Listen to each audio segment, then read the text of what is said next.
care of yourself. You're worth it. You are listening to Dolo Talks, a podcast hosted by strategic communication specialist and multimedia content creator Carlos Hicks, which will be discussing the tips, tricks, and challenges that self-starters encounter along their professional journeys. Thank you for tuning in to Dolo Talks, where our mission is to inspire and entertain. Enjoy the show.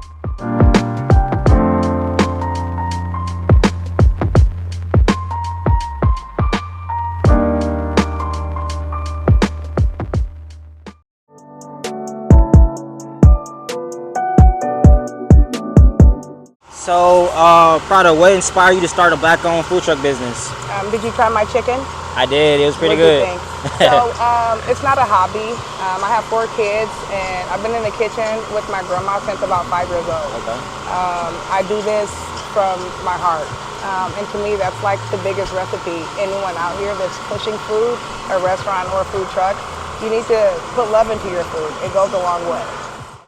Okay, Prada, so how did the partnership with our media agency come about, and what does that mean to you? I believe we follow each other on social media, and it's very important for me to communicate with other black business owners. If we all support each other, they have no choice. When I say they, that's any culture, have no choice but to support us because they see us supporting and loving each other. Okay, so can you tell me about your food truck business and how it got started? XYZ years ago, because I won't give up my age. I started out of my house on Division Street as basically like the ice cream lady. And then people from my older kids at school started inviting me to events and community things like that.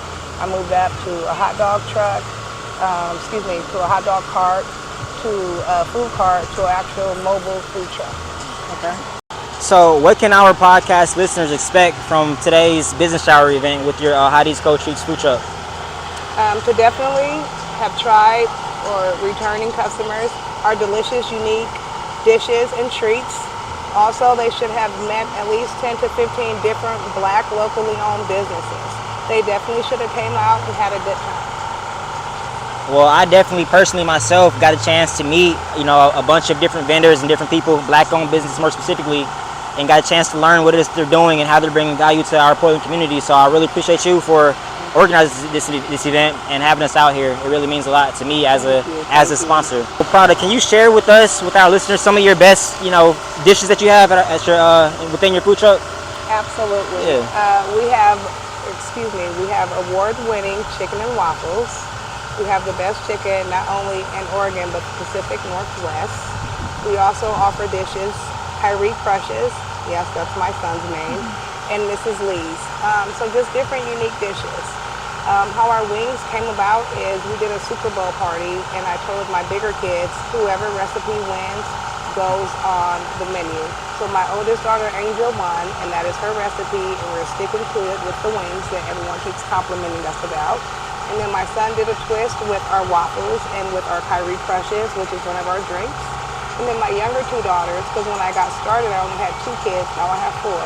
I converted their name into something called Mrs. Lee's, and that's a unique treat that comes with a deep fried Oreo, a scoop of vanilla ice cream, whipped cream, chocolate drizzle, and a crumbled Oreo on top.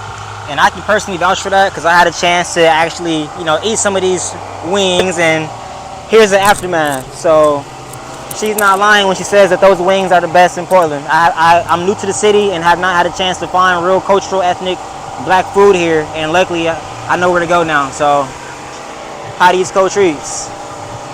Let's do it. Okay, so what challenges have you faced as a black-owned, food truck business, and how have you overcome those challenges? That's just it. Because I am black-owned, the challenges don't stop coming.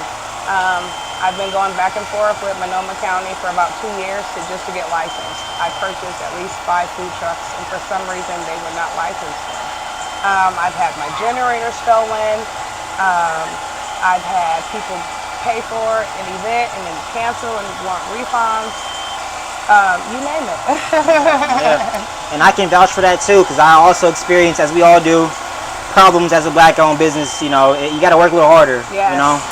So how do you incorporate your cultural heritage into your food trucks, into the dishes that you got? So I've been in the kitchen with my grandmother since I was 5 years old. She's from down south. And we go for Cajun. We want down south flavor, that southern, that comfort food that hits your heart and your stomach. 2 weeks later, you're like, man, I still got that taste in my mouth. And that's just what I teach my kids. They all come in and incorporate and cook with me on the truck and at home. Okay. Okay, Prada, last question. How can our Dolo Talks podcast listeners, as well as the Portland community, support your food truck business today and in the future? Please go add us on all social media, TikTok, Facebook, Instagram. Follow us for daily locations and pop-ups and future events. You can find our registry because we definitely need at least 400 items off of our registry for this business channel. And also, we like to do monthly raffles. Stay tuned. There you go. There you have it. Monthly raffles. Just come up here. Go to Hot Eats, Cold Treats. there you go. Go to Hot Eatz Cold Treats, Facebook, whatever, find it and come up here and get some Hot Eats and also some cold treats. There you have it.